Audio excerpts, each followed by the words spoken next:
NEET paper leak मामले में अब तक छात्रों को राहत मिलती हुई नजर नहीं आ रही है। सुप्रीम कोर्ट अब तक इस मामले में किसी फैसले पर नहीं पहुंचा है। इस बीच मोदी सरकार तो लगातार सवालों में घिरी हुई है, तो वहीं अब सरकार की योजना भी सवालों के घेरे में आ गई है। मोदी सरकार की एक देश एक परीक्षा नीति की नाकामियों की चर्चाएं तेज हो गई हैं। इसे लेकर कांग्रेस अध्यक्ष मल्लिकार्जुन खड़गे ने भी सरकार से तीखे सवाल किए हैं। देखिए रिपोर्ट। नीट परीक्षा में हुई धांधली को लेकर मोदी सरकार की मुश्किलें बढ़ती हुई नजर आ रही हैं। हर दूसरी परीक्षा का पेपर लीक हो जा रहा है, तो अब केंद्र सरकार की नीतियां भी सवालों से घिर गई हैं। 2020 में मोदी सरकार एक देश एक परीक्षा नीति की योजना लेकर आई थी, जिसके तहत छात्र कई परीक्षाओं में बैठने की बजाय एक कॉमन एलिजिबिलिटी टेस्ट पास करके सरकारी नौकरी के लिए पात्र बन जाएंगे। नेशनल रिक्रूटमेंट एजेंसी NRA यानी राष्ट्रीय भर्ती एजेंसी को इसकी जिम्मेदारी सौंपी गई।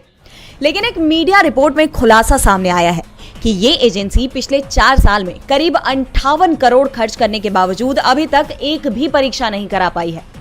इसे लेकर सरकार पर हमला बोलते हुए कांग्रेस अध्यक्ष मल्लिकार्जुन खड़गे ने ट्वीट किया कि नरेंद्र मोदी, शनिवार को आप मुंबई में नौकरियां देने पर झूठ का मायाजाल बुन रहे थे।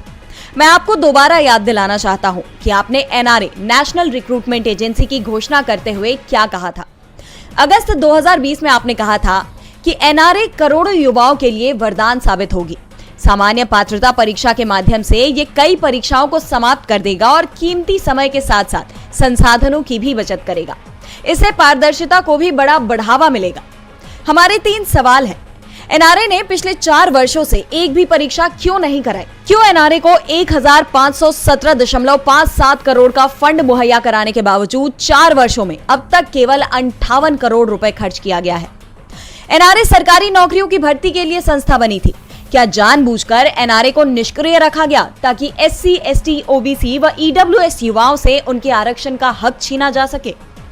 NTA से धांधली, पेपर लीक व घोटाला कराया गया और NRA से परीक्षा ही नहीं करवाई गई।